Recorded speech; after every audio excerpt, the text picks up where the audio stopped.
आपका ज्ञान एकेडमी के इस लेक्चर में बहुत-बहुत स्वागत है। आज जो हम टॉपिक कवर करने वाले हैं, वो टॉपिक है किंगडम प्रोटेस्टा। बेसिकली हमने प्रीवियस लेक्चर में जो कवर किया था, किंगडम मोनेरा कवर किया था।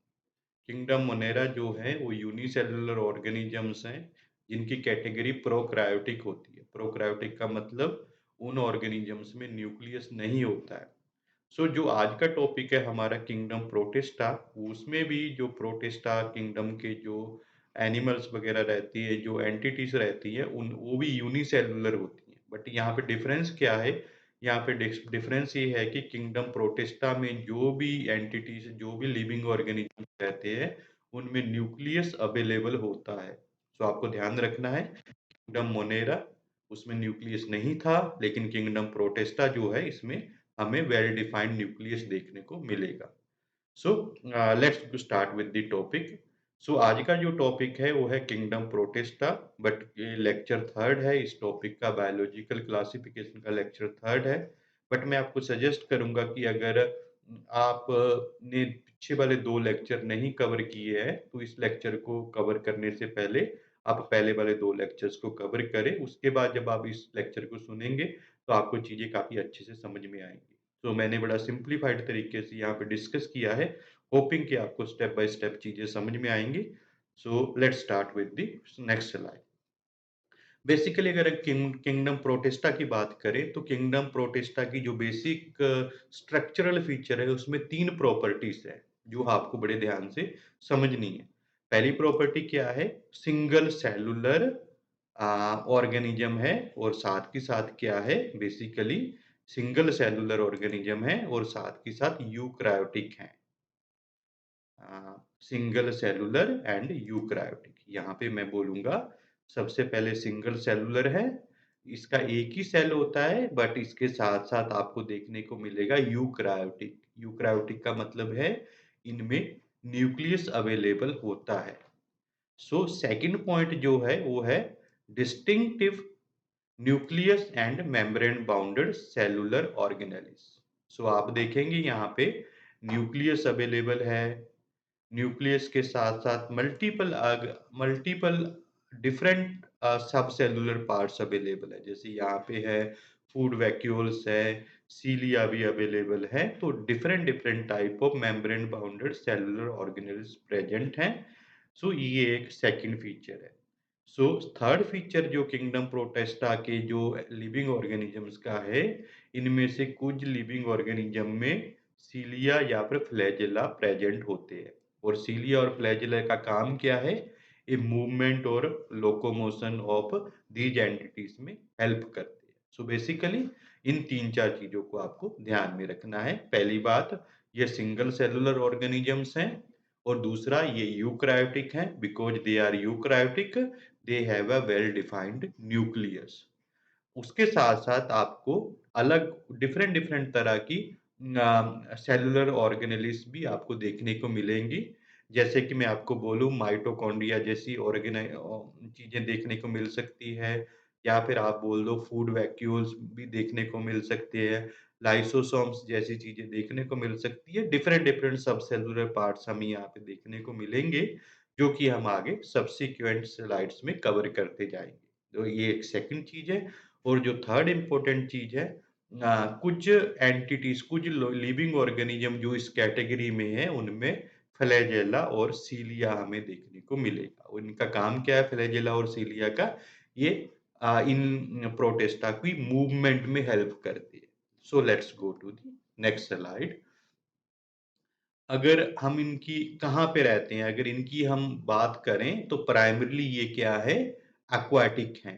कहने का मतलब ये वाटर बॉडीज में हमें प्राइमरीली देखने को मिलते हैं। पानी जहाँ पे है, जैसे मैराइन वाटर सोर्सेस हो गए, लेक्स हो गए, इस तरह की जगह पे हमें ये देखने को मिलते हैं। ये इंपॉर्टेंट है भी, इनका जो प्राइमरी लिविंग सिस्टम है, आई मीन कहाँ पे ये रहते हैं, तो एक्वेटिक सिस्टम, एक्वेटिक इन्वायरमेंट में ये रहना पसंद करते हैं। ये जो है ना, कनेक्टिंग लिंक है between plants, animals and fungi. आप देखोगे प्लांट्स हो गए, एनिमल्स हो गए, और फंजाई हो गए, ये तीनों ना मल्टी सेलुलर ऑर्गेनिजम्स में आते हैं। मल्टी सेलुलर मतलब ये मोर देन वन सेल से मिलके बने हैं। अगर मैं इसको अलग शब्दों में बोलूं तो ये प्लांट्स, एनिमल्स और फंजाई जो हैं, ये लिविंग सिस्टम ऑफ क्लासिफिकेशन में हायर हायरार्की आते हैं। कहने का मतलब ये थोड़े एडवांस्ड लेवल के ऑर्गेनिजम्स हैं। और जो बैक्टीरिया है वो प्रोकैरियोटिक हैं, बहुत प्रिमिटिव हैं। और बैक्टीरिया और प्लांट, एनिमल और फंजाई के बीच में जो रहता है ना, वो है प्रोटिस्टा। जैसे कि मैं आपको फिगर नंबर ए में आपको समझाने की कोशिश करूंगा।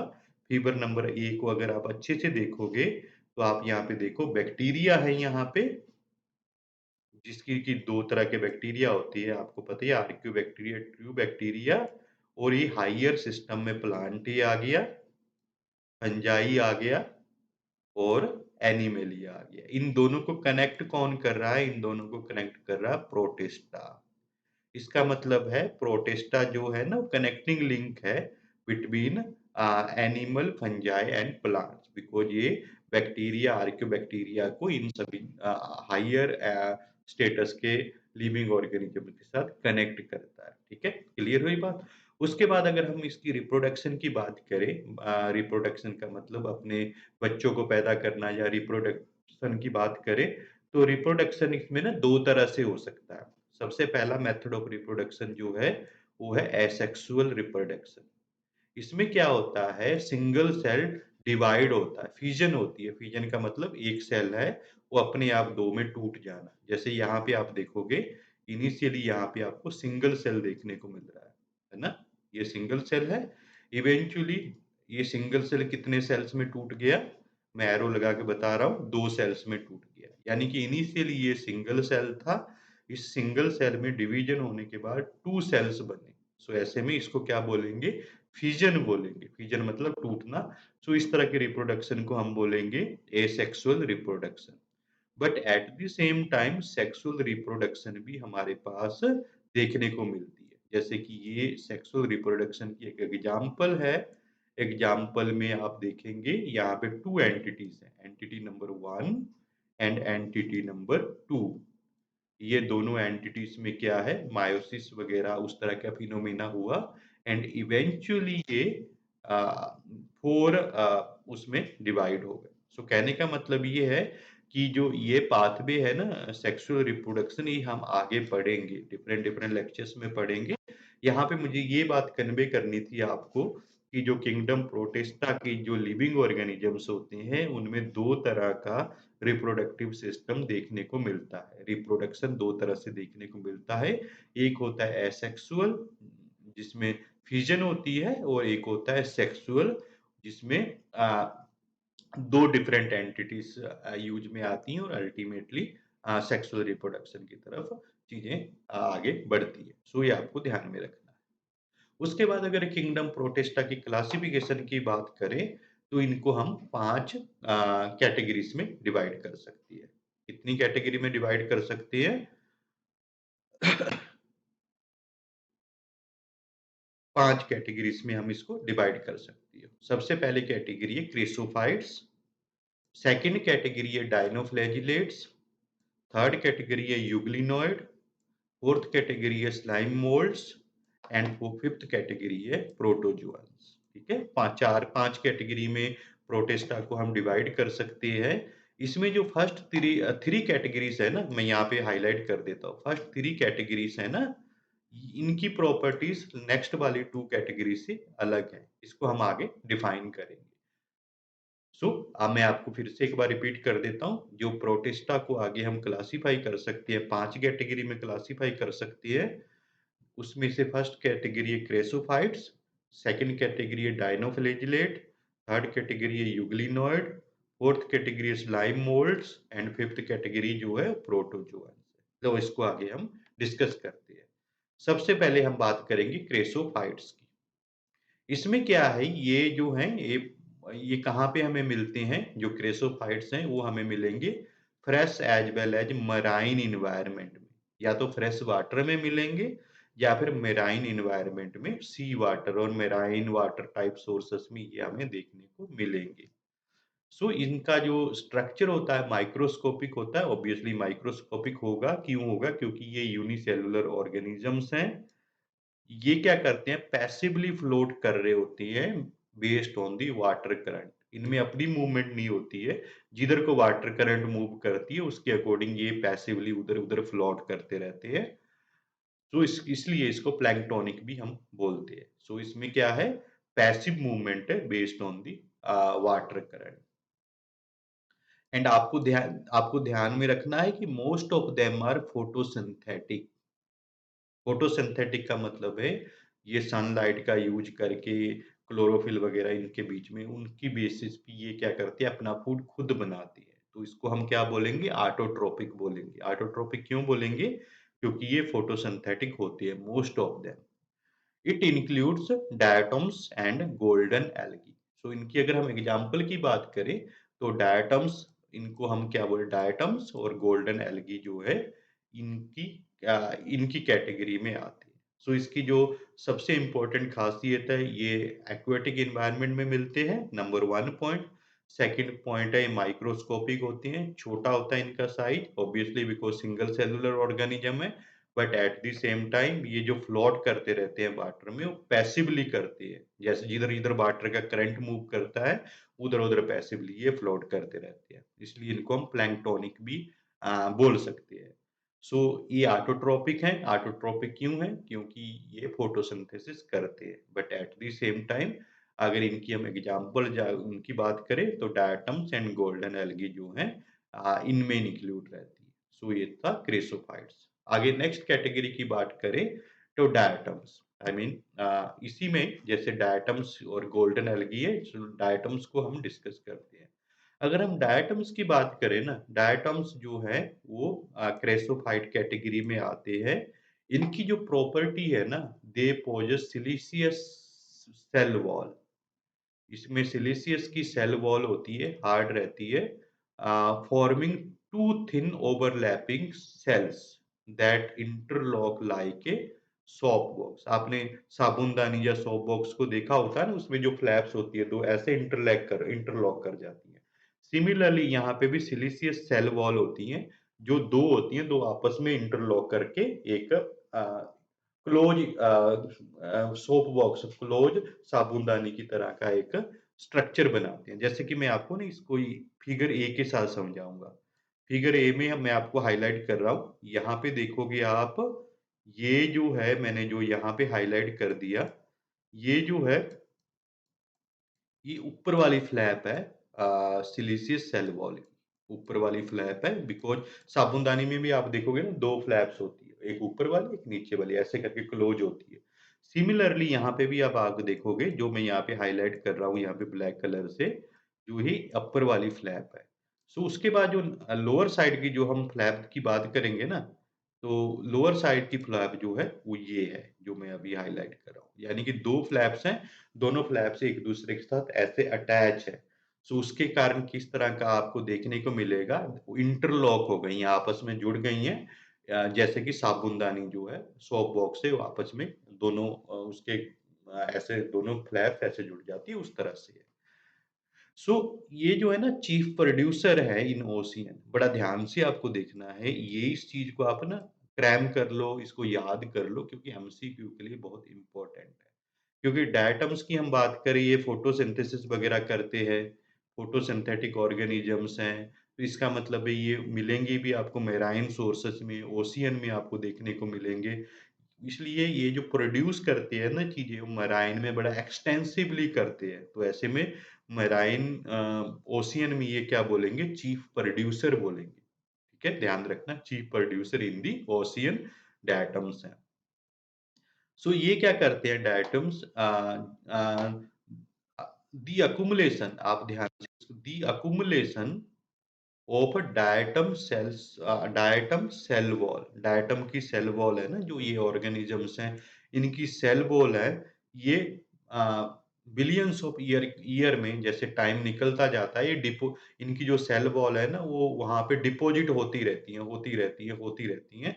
तो अल्टीमेटली क्या होता है, एक बहुत बड़ा मास देखने को मिलता है डायटोमिक सेल वॉल का इन दी सी। सो the accumulation of diatomic cell wall deposit over billions of year in their habitats, यानी कि समुद्र में एक बहुत सारा बड़ा मास आपको देखने को मिलता है डायटम का, डायटमिक सेल वॉल का, जो इस तरह से देखने को मिलेगा। समुद्र के बीच में डिपॉज़िट हुआ रहेगा, जो मैं यहाँ पे हाइलाइट कर रहा हूँ ना, तो इसको हम क्या बोलते हैं? डायटोमियस अर्थ, ठीक है? तो इसका यूज़ क्या होता है? इसका यूज़ करते हैं हम पॉलिशिंग में, फ़िल्टरिंग ऑयल्स में इसका यूज़ होता है और सिरप का यूज़ होता है। कहने का मतलब ये है कि मैं आपको थोड़ा इसको सिंपल लैंग्वेज में कन्क्लूड करने की कोशिश करूँ, जो सेल वॉल्स होती है डायटम की, जो इकट्ठा हो जाती हैं, उनको हम पाउडर फॉर्म में, पॉलिशिंग में, फ़िल्टरिंग ऑयल में या सिरप में यूज़ करेंगे करने को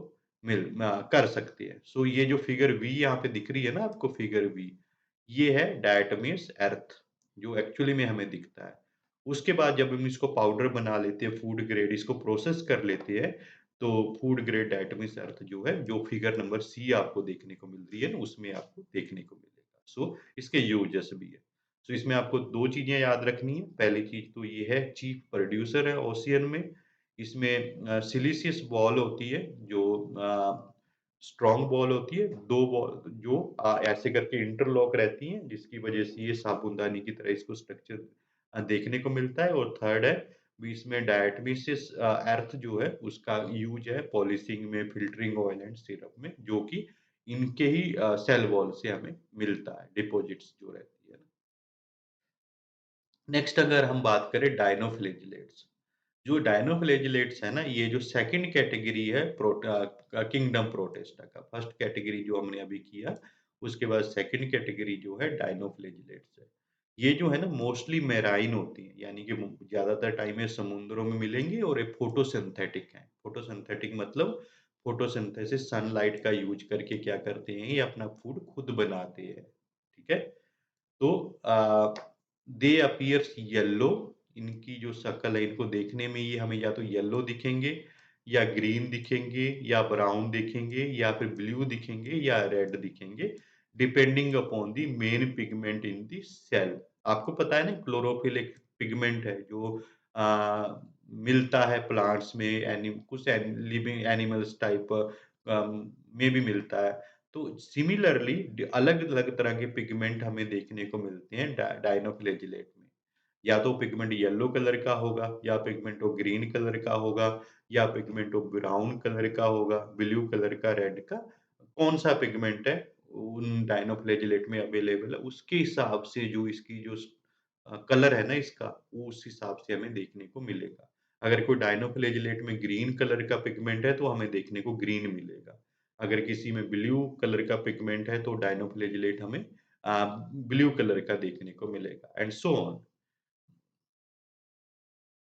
इनकी जो सेल वॉल है ना, सेल वॉल की हम बात करें, इनके ऊपर भी सेल वॉल मिलती है, स्टिफ होती है, स्टिफ हार्ड होती है, और सेलुलोज प्लेट की बनी होती है। आप ध्यान रखना, स्टिफ सेलुलोज प्लेट, डायनोफ्लैजिलेट में स्टिफ सेलुलोज प्लेट की जो प्लेट्स हैं, वो हमें सेल वॉल की मिलती हैं, जो कि अवेलेबल होती हैं आउटर सरफेस पे, डायनोफ्लैजिलेट पे, ठीक है? ध्यान रखना। सो इस ये कलर ये इनकी अगर हम इनको इसको हाइलाइट करूँ, तो ये फोटोसिंथेटिक होते हैं।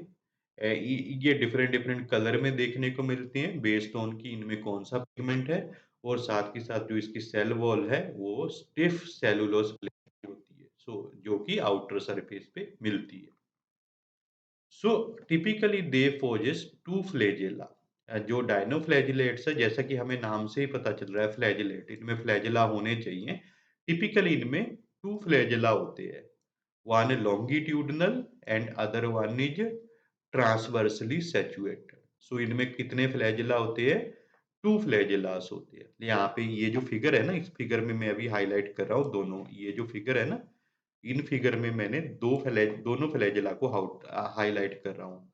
सो सबसे पहले हम लॉन्गिट्यूडिनल फ्लैजेला की बात करें, तो ये रहा। मैं यहाँ पे जो हाइलाइट कर रहा हूँ ना, जो ये वाली है, यहाँ से स्टार्ट हुई ऐसे करके, जो ये फ्लैजेला है, इसको हम लॉन्गिट्यूडिनल फ्लैजेला बोलेंगे, ठीक है? उसके बाद हम ट्रांसवर्स की बात करें ना, ट्रांसवर्स वाली ये है, मैं आपको यहाँ पे हाइलाइट कर रहा हूँ। ये ट्रांसवर्स फ्लैजेला, मैं इनको कवर कर दिया। सो जो ट्रांसवर्स जो है ना, वो ट्रांसवर्सली सिचुएटेड जो फ्लैजेला है, जो यहाँ पे ना ग्रुप सा है, फ़ोरो और ग्रुव है ना, उसके बीच में प्रेज़ेंट रहती है। तो बेसिकली इनमें 2 फ्लैजेला है, वन जो ट्रांसवर्स है, वो जो यहाँ पे आपको ग्रुप सा देखने को मिल रहा है ना, उस ग्रुप में प्रेज़ेंट होगी, जो आप स्ट्रक्चर में देखेंगे। जस्ट अ मिनट, मुझे हाइलाइट करने करने का है। सो यहाँ पे ये जो ग्रुप सी है ना, आपको फ़ोरोज़ा ग्रुप सा दिखने को मिल रहा है, इसके बीच में या फ्लैजेला है, उसको हम ट्रांसवर्स बोलेंगे। और लॉन्गिट्यूडिनल आपको क्लियर, ये मैंने आपको दिखा दिया है ना। सो जैसा कि हमने पहले देखा था कि जो डायनोफ्लैजिलेट है, उनका डिफरेंट डिफरेंट कलर्स होते हैं। उसके बीच में एक कैटेगरी है रेड कलर के डायनोफ्लैजिलेट्स। जो रेड रेड डायनोफ्लैजिलेट्स हैं, वो बहुत रैपिडली मल्टीप्लाई होते हैं। तो रैपिडली मल्टीप्लाई होने के बाद में पूरे के पूरे सी को ना, पूरे-पूरे समुद्र को ही रेड बना देते हैं। क्योंकि ये रेड कलर के होंगे, रेड कलर के डायनोफ्लैजिलेट्स हैं। बहुत ज़्यादा फ़ास्ट डिवाइड करेंगे और पूरे के पूरे सी लेवल को ना, समुद्र की पूरी सरफेस को रेड बना देंगे। सो इसको हम बोलेंगे रेड टाइड्स, ठीक है? रेड टाइड्स रहती है because of the dinoflagellates with red pigment. They also release toxins, ये कुछ टॉक्सिन्स भी रिलीज़ करते हैं। उन टॉक्सिन की वज़ह से जो मेराइन एनिमल्स हैं लाइक फिशेस, उसको किल करने में फैसिलिटेट करते हैं। बेसिकली डायनोफ्लैजिलेट कुछ टॉक्सिन रिलीज़ करते हैं, उन टॉक्सिन की बिकॉज़ ऑफ दैट टॉक्सिन जो मछलियाँ वग़ैरह जो समुद्र में रहती हैं, वो डेड हो जाती हैं, उनको मार देते हैं। तो ये एक इसका नुकसान भी है, because of the toxins present in the dinoflagellate, there is a killing effect for the fishes that are available in the marine sources. So that is one important topic or important point. आगे हम बात करती हैं dinoflagellate के बाद अगर third category है, वो है यूग्लिनोइड। यूग्लिनोइड यूग्लिनोइड जो हैं प्राइमरीली फ्रेश वाटर में मिलते हैं और ये स्टैग्नेंट वाटर में हमें मिलती है। फ्रेश एंड स्टैग्नेंट वाटर में मिलते हैं, ठीक है? पहले आप देखोगे, पहले 2 कैटेगरी थी ना, उनमें क्या था, मेराइन सोर्सेस में मिलते थे, है ना? तो बट यूग्लिनोइड में क्या है, यूग्लिनोइड में जो स्टैग्नेंट एंड फ्रेश वाटर में ये ज़्यादा हमें देखने को मिलते हैं। ये एक डिफरेंस हो गया। यूग्लिनोइड पहले 2 कैटेगरी से कैसे डिफरेंट है? पहले तो फ्रेश वाटर में मिलेगा और दूसरा वाटर कैसा होना चाहिए? स्टैग्नेंट होना चाहिए, रुका हुआ पानी होना चाहिए, उस तरह के हिसाब में मिलेगा। और दूसरा जो डिफरेंस है ना, इसमें क्या होता है, they possess protein rich layer, they possess protein rich layer called pellicle, okay, instead of cell wall. So euglenoid में सेल वॉल नहीं होती है। सेल वॉल की जगह पे क्या होता है? प्रोटीन रिच लेयर, जिसको हम क्या बोलते हैं? पेलिकल भी बोलते हैं। हाइलाइट कर रहा हूँ, इम्पोर्टेंट है एमसीक्यू के लिए, आपको इसको ध्यान रखना है। यूग्लिनोइड एक स्पेशल कैटेगरी है जिसमें cell wall, rigid cell wall नहीं होती है। उसकी जगह पे प्रोटीन रिच लेयर मिलती हैं, जिनको हम क्या बोलते हैं? पेलिकल बोलते हैं, ठीक है? पेलिकल होने की वजह से इस इन इन इन ऑर्गेनिजम्स में फ्लेक्सिबिलिटी ज़्यादा होती है, क्योंकि ये प्रोटीन है ना, पुराने वाली 2 कैटेगरीज़ में डायनोफ्लैजिलेट और जो पहले वाली जो कैटेगरीज़ हैं, उसमें सेल वॉल थी, रिजिड थी। ये जैसे सिलिशियस की बनी हुई सेल वॉल थी या डिफरेंट रिजिड सेल वॉल थी, बट इस कैटेगरी में प्रोटीन है। प्रोटीन होने की वजह से फ्लेक्सिबल है बॉडी। और इस इन प्रोटीन रिच लेयर को हम क्या बोलेंगे? पेलिकल बोलेंगे। दे हैव 2 फ्लैजेला, इनमें भी 2 फ्लैजेला आपको देखने को मिलेंगे। एक जो फ्लैजेला है वो शॉर्ट होता है, वो दूसरा जो फ्लैजेला है वो लॉन्ग होता है, ठीक है? तो जैसे कि मैं यहाँ पे हाइलाइट करूँगा, ये फ्लैजेला जो है ये लॉन्ग है, ठीक है? ये देखो, और जो शॉर्ट फ्लैजेला है, समवट हियर है, वो शॉर्ट फ्लैजेला है। सो इसमें भी ये कैटेगरी है, 2 फ्लैजेला होते हैं, शॉर्ट एंड लॉन्ग। बट इसमें आपको इम्पोर्टेंट चीज़ का ध्यान रखना है, इसमें cell wall, rigid cell wall की नहीं होती है, उसकी जगह पे क्या होती है? Protein rich layer called pellicle. आपको बड़े ध्यान से इन चीज़ को समझना है। और दूसरा, ये फ्रेश एंड स्टैग्नेंट वाटर में आपको देखने को मिलेगी। They are also photosynthetic, okay?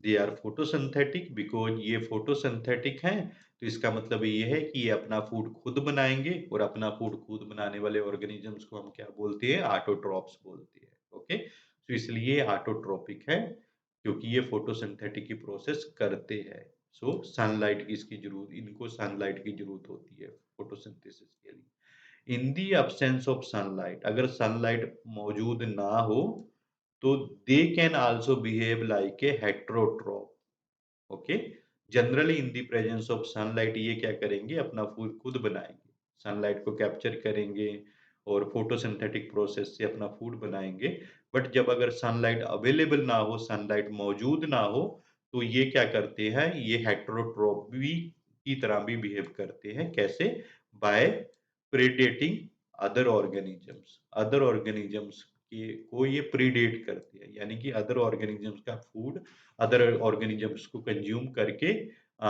अपना फूड नीड को पूरा करते हैं तो इसमें दो तरह की कैटेगरीज है एक ऑटोट्रॉप एक हेटेरोट्रॉप दोनों तरह से बिहेव कर सकता है इनमें जो पिगमेंट्स होते हैं ना वो आइडेंटिकल टू हायर प्लांट्स होती है जो हायर प्लांट्स में क्लोरोफिल या पिगमेंट्स होते हैं उसी की तरह के पिगमेंट यहाँ पे इनमें देखने को मिलेंगे ठीक है तो ये आपको ध्यान में रखना है सो आगे स्लाइम मोड्स स्लाइम मोड्स को डिस्कस करने से पहले जो मैं हमने तीन कैटेगरीज अब तक डिस्कस की है तीन कैटेगरीज की एक कॉमन पॉइंट ये है कि ये तीनों की तीनों फोटोसिंथेसिस कर सकती है ठीक है जैसे हमने यूग्लिनोइड में भी फोटोसिंथेसिस देखा इनकी जो प्रीवियस टू कैटेगरी जो हमने डिस्कस की हैं डायनोफ्लैगेलेट वगैरह उनमें भी हमने क्या देखा है उनमें भी हमने फोटोसिंथेसिस देखा है इसका मतलब है कि पहली तीन कैटेगरी जो है उनमें फोटोसिंथेसिस की प्रॉपर्टी है नाउ लेट्स गो टू दी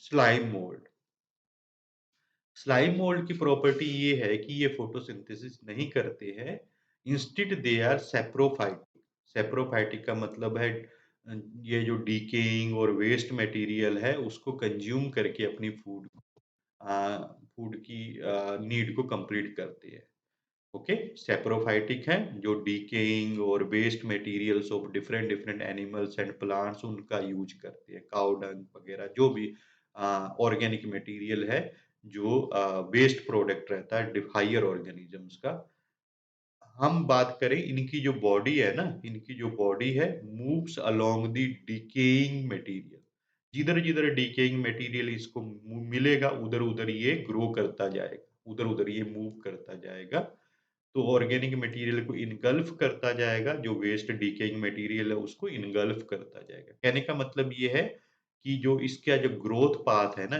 कैसे कैसे ग्रो कर रहा है वो डिकेइंग मटेरियल जहां जहां पे मिलेगा उधर उधर वाली साइड मूव करता जाएगा कंज्यूम करता जाएगा ऑर्गेनिक मटेरियल जो वेस्ट मटेरियल है और उधर उधर वो ग्रो भी करता जाएगा जैसे कि ये फिगर में आप देखोगे इसने कौन सा पाथ फॉलो किया यहाँ से स्टार्ट किया ऐसे करके ऐसे मूव किया ना ऐसे एरो की तरफ बिकॉज इसको उधर इधर वाली साइड क्या था डिकेइंग मटेरियल फूड मिलता गया होगा ठीक है सो इसका मतलब ये है कि the body moves along decaying twig and leaves जो डिकेइंग मटेरियल्स लीव्स हैं and engulf organic material so ये उधर उधर वाली साइड मूव करेगा under under under suitable condition अगर इनको एक सूटेबल कंडीशन मिलती है they form aggregate and produce plasmodium ये प्लाज्मोडियम टर्म है ना इस टर्म को बड़े ध्यान से आपको समझना है जैसे कि हमें पता है स्लाइम मोल्ड जो है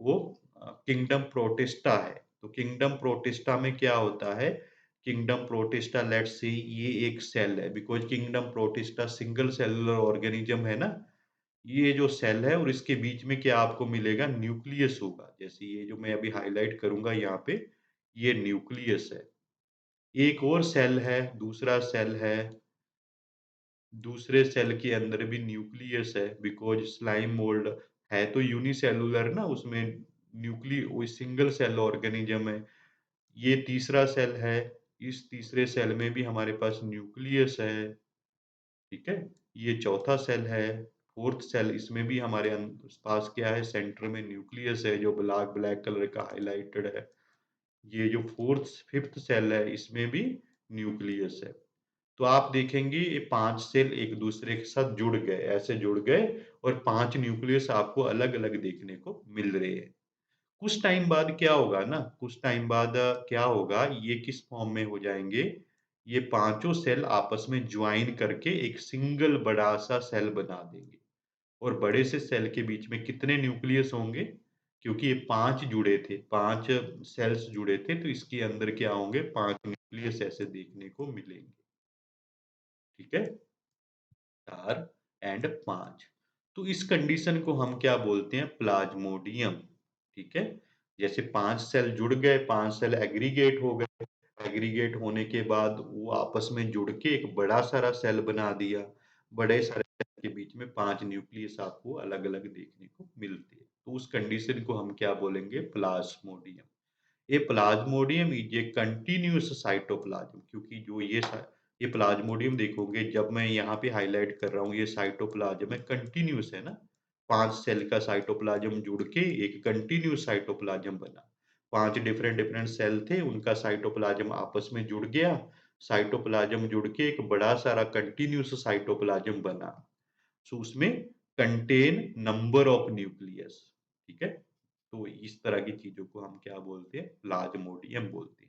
तो प्लाज्मोडियम देखने को हमें कैसा दिखेगा? ये जो फिगर है ना मैंने यहाँ पे लगाई है, ये एक्चुअल प्लाज्मोडियम है। तो प्लाज्मोडियम में क्या होता है, डिफरेंट डिफरेंट यूनिसेलुलर ऑर्गेनिज्म जुड़ के एक बड़ा सा सेल बना देते हैं, जिसमें मल्टीपल न्यूक्लियस अवेलेबल होते हैं। तो इस चीज को आपको ध्यान से पढ़ना है।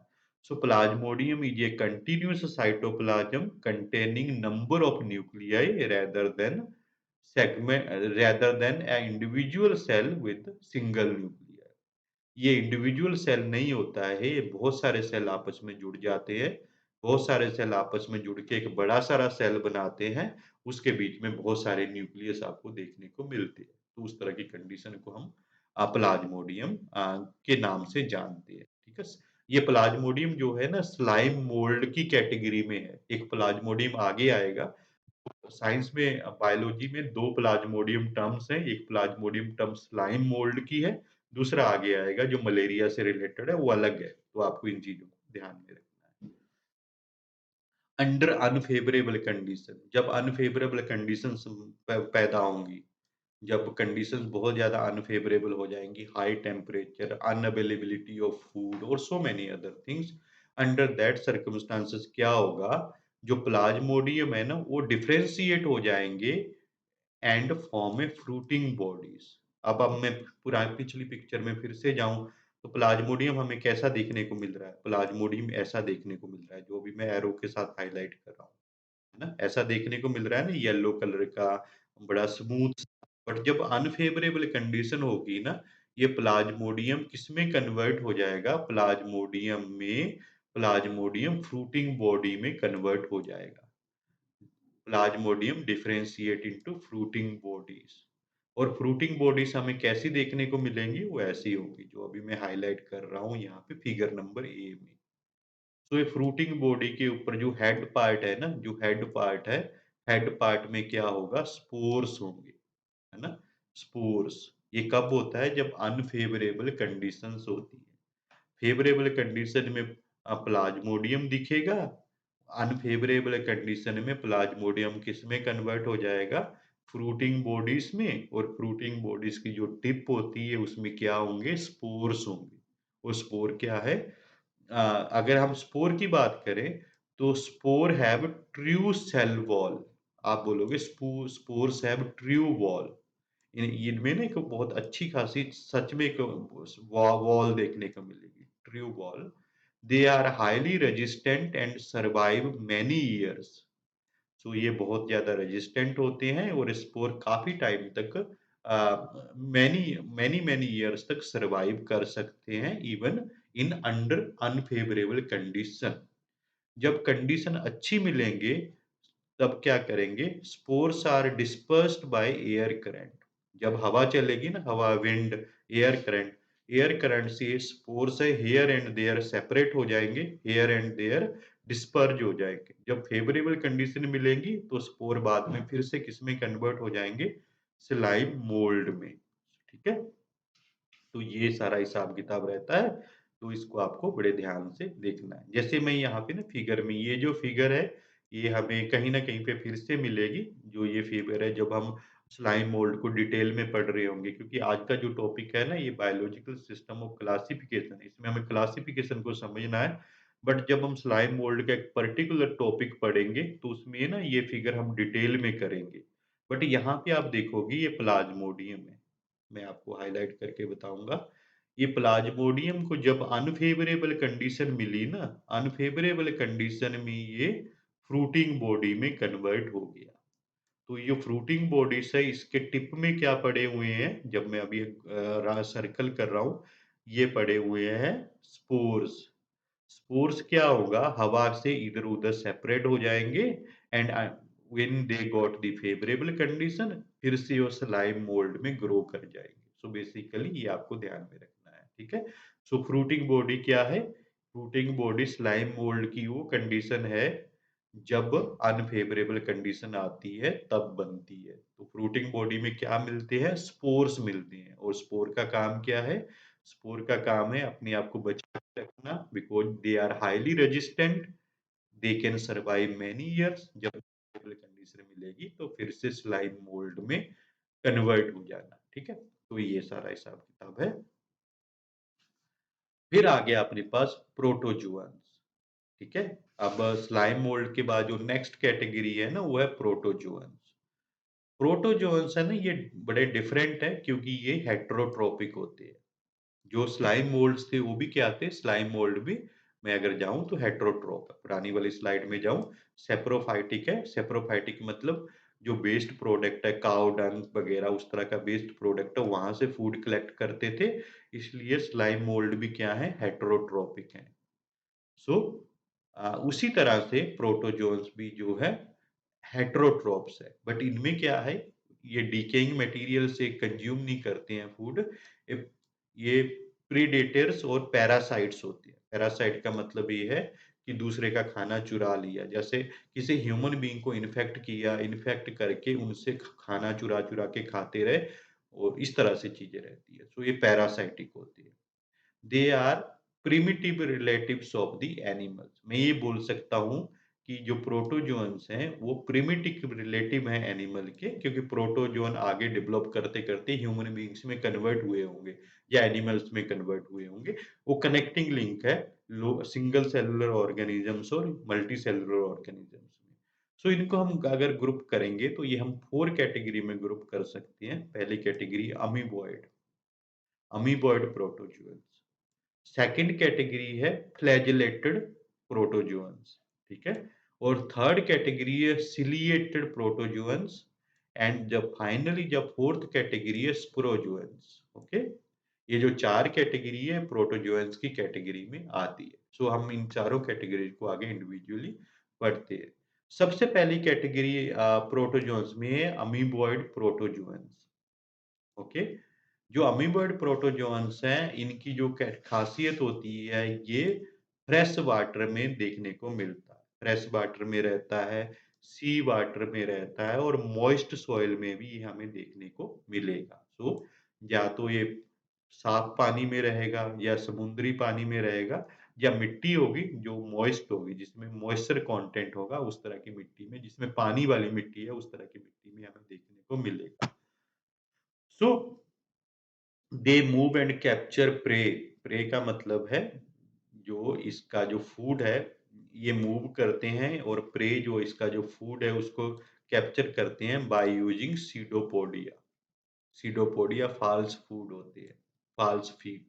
एग्ज़ाम्पल है अमीबा। जैसे अमीबा में ना ये जो लिख देखने को मिल रहा है ये सीडोपोडियास है। ये जो आपको ये जो देखने को मिल रही है ना चीज़ें, ये आपको ऐसे लग रहा है अभी ये फीट हैं जिनसे मूव कर सकता है, बट ये सीडोपोडिया। इन सीडोपोडिया का यूज़ करके अमीबा या फिर अमीबॉइड प्रोटोजेंस मूव भी करते हैं और इन्हीं सीडोपोडिया का मूव करके ये अपने फूड प्रोडक्ट को या जो प्रे होता है उसको कैप्चर भी करते हैं, ठीक है? ये आपको ध्यान में रखना है और marine forms have silica cell on their surface.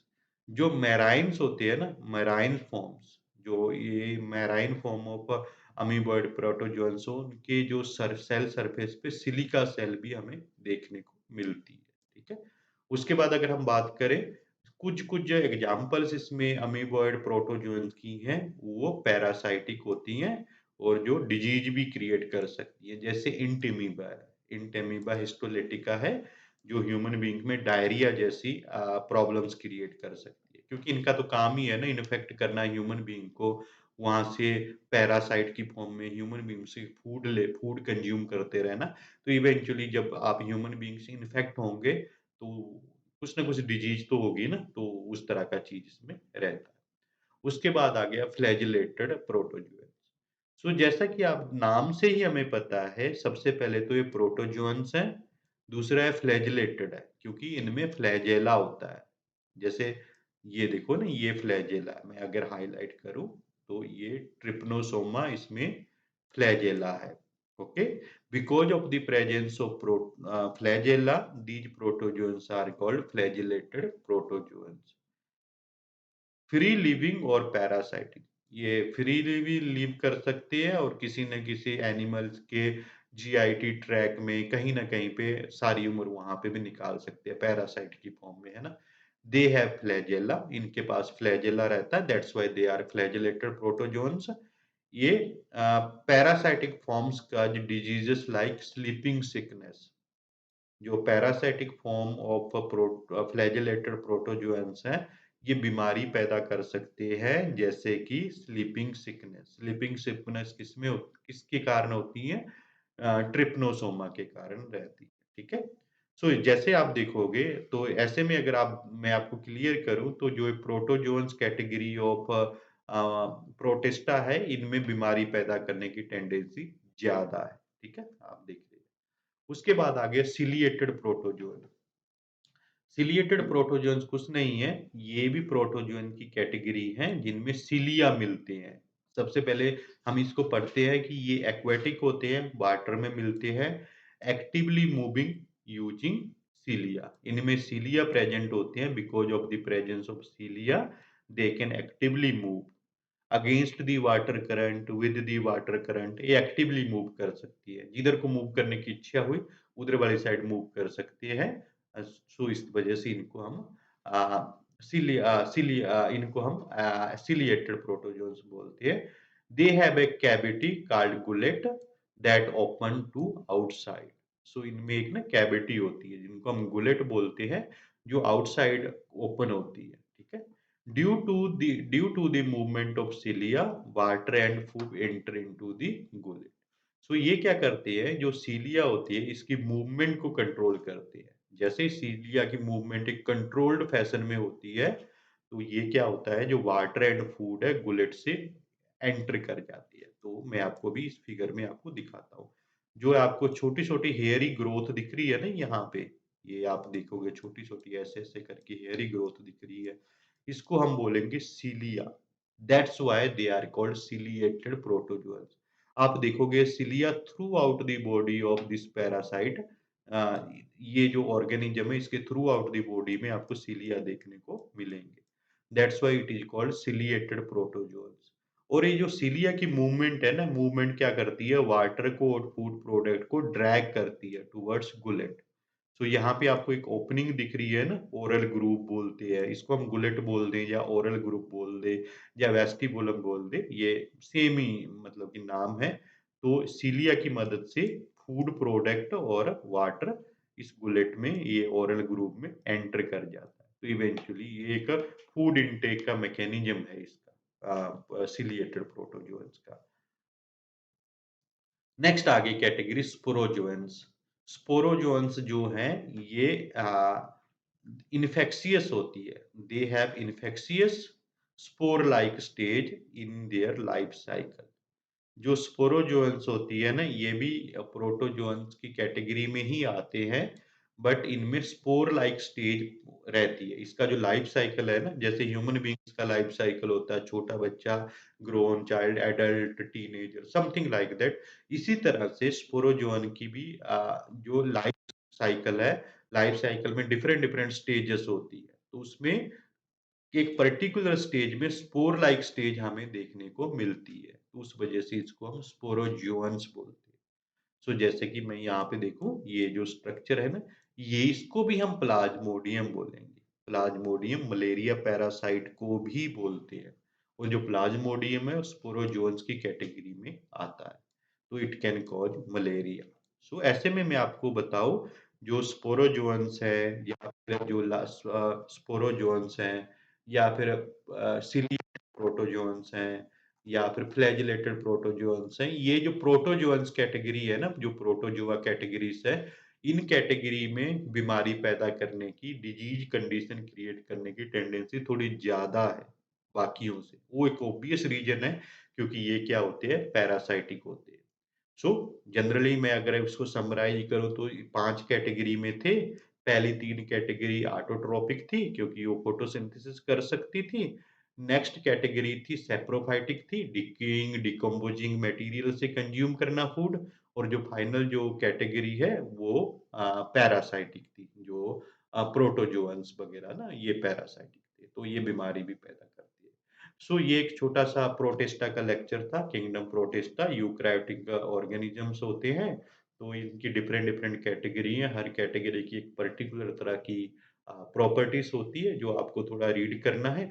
तो नेक्स्ट लेक्चर में हम इसके किंगडम फंजाई को डिस्कस करेंगे, बट उससे पहले आपको इसको अच्छे से पढ़ना है। मैं अगर आपको सजेस्ट करूँगा कि इसके साथ-साथ अगर आपने हमारे पुराने लेक्चर नहीं देखे हैं बायोलॉजिकल सिस्टम ऑफ क्लासिफिकेशन के, तो पहले आप पुराने लेक्चर्स को फ़ॉलो करो, उसके बाद जब इन लेक्चर्स को फ़ॉलो करोगे तो आपको अच्छी-अच्छी चीज़ें समझ में आएँगी। तो अगर आपको इसमें से कुछ इन्फॉर्मेशन यूज़फुल लगी हो या फिर आपको लगा हो कि ये जो लेक्चर है वर्थ लिसनिंग है, तो प्लीज़ आप अपने दोस्तों को, फैमिली मेंबर्स को, जो भी नीट के लिए तैयारी कर रहे हैं, उन सबको आप ये शेयर करना। सो अगर कोई इम्प्रूवमेंट या कोई पर्टिकुलर टॉपिक की ज़रूरत हो, तो कमेंट सेक्शन में अपना मैसेज कन्वे करना। So we will continue this lecture and next lecture में हम kingdom fungi and higher kingdoms को स्टडी करेंगे। Thank you so much.